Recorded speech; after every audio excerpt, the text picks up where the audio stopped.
चमक कत जाए, माया मुस्कात जाए। जंगल के राता मम दिल मोर हर साथ जाए।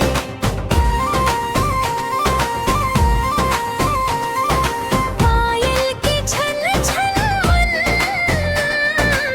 लाल भात जाए। नाचे संगवारी संग गाना गूंजात जाए। महुआ के डारी पवन गुनगुनाए, टूरी के हसीले बिहान मुस्काए।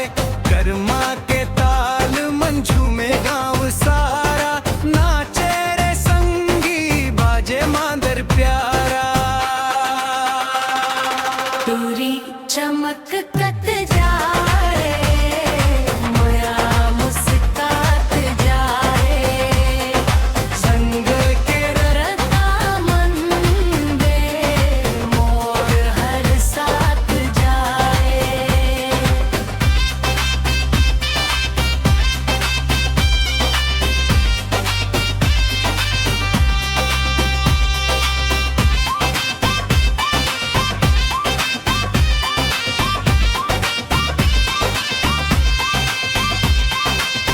रंग बिरंगी साड़ी फूल के गजरा,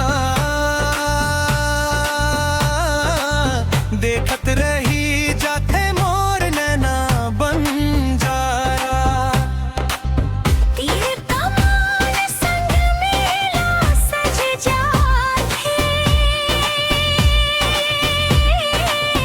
आदिवासी रंग मन दुनिया रंग जाते। गोंगरी पहाड़ी गूंजे रे गीत, संगी मन नाचे धर ले प्रीत। हाथ मन हाथ धर संग बना सजावो, जन्म जन्म तक संग निभावो। पूरी चमक कर